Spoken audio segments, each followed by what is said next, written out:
बिस्मिल्लाहिर्रहमानिर्रहीम। सलामुअलैकुम। मैं बिल्किस फातिमा, आप देख रहे हैं पैगामे इंसानियत 72।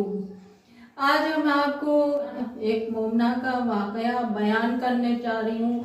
जो एक मोमना थी, उनका जवान बेटे का इंतकाल हो गया था। वो अपने बेटे की कब्र पे जाती थी, कब्रिस्तान, और वहाँ जो है नमाज, दुआएं, हदीस किस्सा और हदीस हर वहाँ पे पढ़ती थी बेटे की कब्र पे। और हर शब जुमा या जुमरात जाती थी बेटे की कब्र पे, नमाज पढ़े, दुआ पढ़े, हदीस किस्सा पढ़े, और कोई दुआ नमाज छूटती नहीं थी कि बेटे को तकलीफ ना हो, बेटा परेशान ना हो।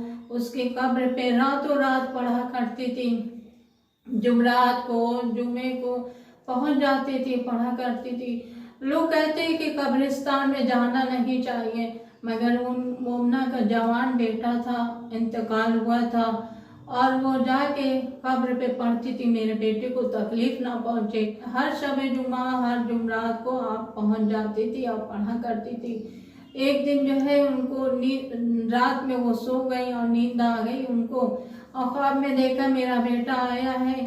तो हमने अपने बेटे से पूछा, ये बेटा ये बताओ कि ये सब जो अरवाहें जो हैं ये सब कहाँ जा रही? बड़ी तैयारी हो रही है जाने की, सब समेटा जा रहा है सामान और सब इंतजाम हो रहा है। कहाँ इन लोग जा रहे हैं? ये अरवाहें कहाँ जा रही हैं? अपनी अम्मा से कहा कि अम्मा ये अरवाहें जा रही हैं, मौला अली ने इनको बुलाया है, अमीर मोमिनीन ने बुलाया है, इन लोग जियारत के लिए जा रही हैं, इन लोग जा रहे हैं। तो आपने कहा कि बेटा तुम क्यों नहीं जा रहे हो? कहा कि मौला अली ने कहा है कि माँ तुम्हारे पास है, माँ का अदब करो।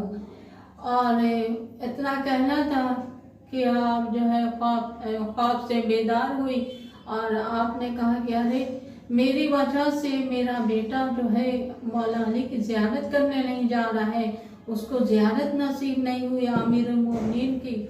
तो उस दिन से ये जुमरात को, शब जुमे को जाना, वो कब्रिस्तान में बेटे की कब्र पे जाना छोड़ दिया, ताकि मेरी तरफ से मेरे बेटे को तकलीफ ना पहुँचे। वो अमीर मोमिनीन की ज़ियारत के लिए नहीं जा पाया, वो जाए, मौला अली की ज़ियारत के लिए जाए।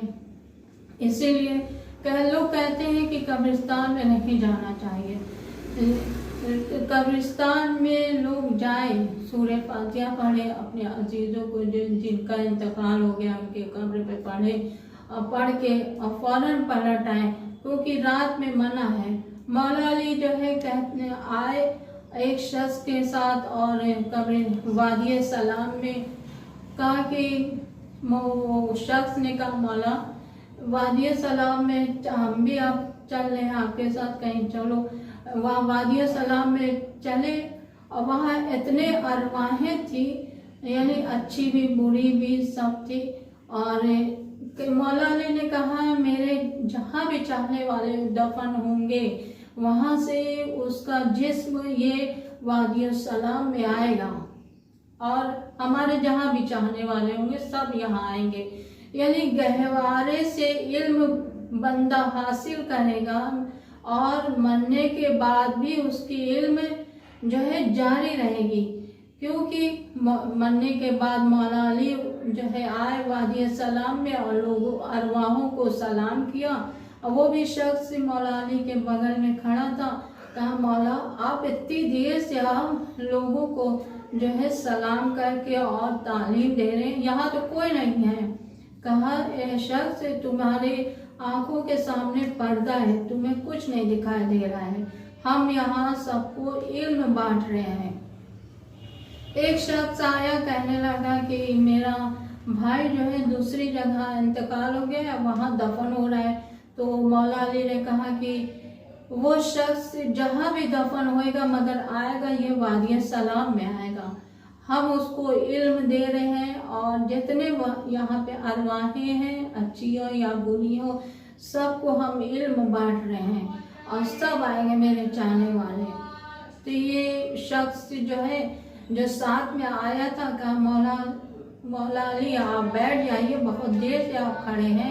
कहा कि नहीं, तुम्हें कुछ दिखाई नहीं दे रहा है, यहाँ पे हम इल्म बांट रहे हैं, यहाँ हर अरवाहें हैं कि खुदावंद आलम तुम्हारी आंखों पे पर्दा डाला है और वो पर्दा हटा देगा तुम्हारी आंखों से तो तुम्हें सब नजर आएगा।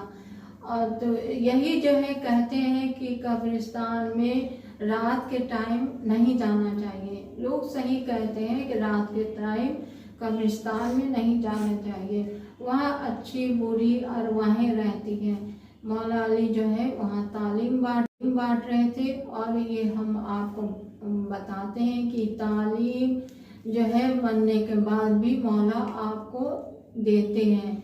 फिर मिलेंगे इसी पैगाम इंसानियत 72 में।